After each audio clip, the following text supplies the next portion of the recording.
ओम नमो शिवाय नमो शिवाय नमो शिवाय ओम नमो भगवते रुद्राय नमो। तो आज के तो सोमवार मानेই ভোলেনাথের দিন मानेই ভোলেনাথের मंत्र जपेर दिन।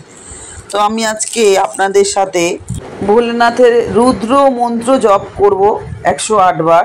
आपनाराও आमार साथे जप करबेन। आपनारा तो जानेन भोलेनाथेर अनेकगुलो रूप, तार मध्य एकटा रूप हच्छे रुद्र रूप। आमादेर भोलेनाथ जेमनই शांत तेमनই किन्तु रागी।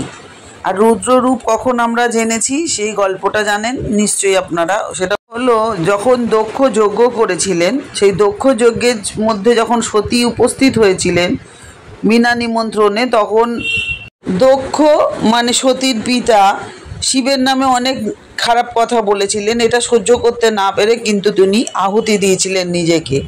সেটা শুনে শিব চলে এসেছেন ছুটে এবং রুদ্র রূপ ধারণ করে সমস্ত ধ্বংস করে দিয়েছিলেন, সেটা জানেন। তার সতীর দেহ নিয়ে উনি বেরিয়ে পড়েছিলেন। সেই দেহ টুকরো টুকরো করে বিভিন্ন অংশ পতিত হয়েছিল পৃথিবীর বিভিন্ন কোণায়। সেখানে সতীপীঠ গড়ে উঠেছে। সেটা সুদর্শন চক্র দিয়ে কেটে দিয়েছিলেন শ্রী বিষ্ণু।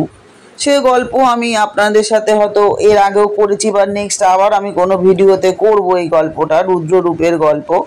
তো তার আগে আজকে আমি অবশ্যই শিবের এই মন্ত্র জপ করব। আর মন্ত্র জপের আগে বলবো এই মন্ত্র জপের কি মহাফল সেটা জেনেই আপনারা জপ করুন, তাহলে আরও বেশি ফল লাভ হয়।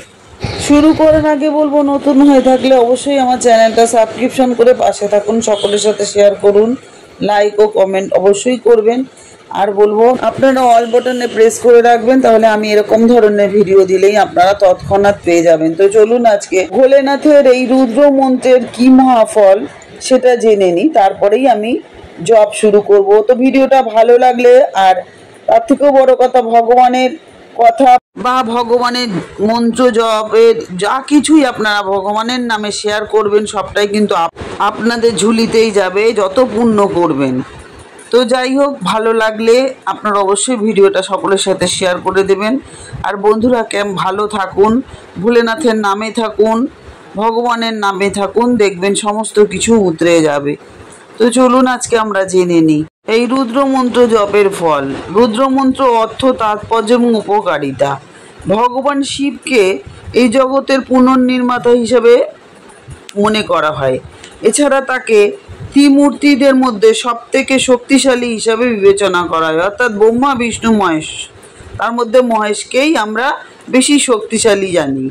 আর ভগবান রুদ্র বিভিন্ন নামে পরিচিত এবং তিনি একজন অত্যন্ত দয়ালু এবং করুণাময় দেবতা।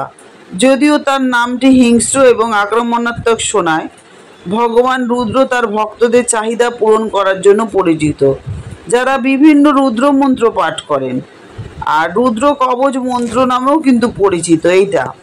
এই সমস্ত মন্ত্রের অলৌকিক ক্ষমতা আছে এবং এটি পাঠকদের আপনাদের শরীরের চারপাশে নেতিবাচক শক্তি কিন্তু ঘোরে এবং আপনাদের রক্ষা করে।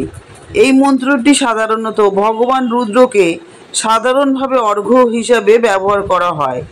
ফুল এবং পরিষ্কার বিশুদ্ধ জল লাগে এই ভগবানের এই মন্ত্র জপের সময়।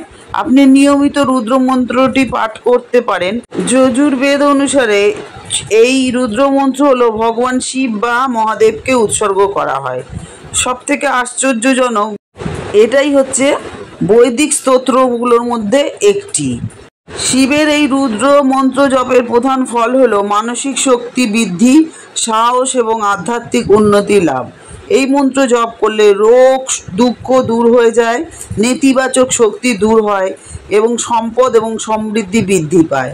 এছাড়াও ভীষণ সম্পর্ক ভালো হয় নিজেদের মধ্যে এবং জীবনে শান্তি ফিরে আসে। রুদ্রমন্ত্র জপের প্রধান উপকারিতা হচ্ছে রুদ্রমন্ত্র জপে সাহস, মানসিক শক্তি বাড়ে, কঠিন পরিস্থিতি মোকাবেলার সহায়ক হয়, আর এটি রোগ ও দুঃখ দূর করে। এই মন্ত্র জপে আধ্যাত্মিক উন্নতি হয়, তাছাড়াও মোক্ষপথ সুগম হয়, অর্থাৎ মোক্ষ লাভ হয়, অর্থ সম্পদ বৃদ্ধি হয়। এই মন্ত্র জপে জীবনের সমস্ত দুঃখ দূর হয়ে যায়, পজিটিভে ভরে যায় জীবন। তাছাড়াও এই মন্ত্র জপে ভগবান শিবের কৃপা লাভ করা যায় এবং সকল রকমের ইচ্ছা পূরণ হয় মানুষের।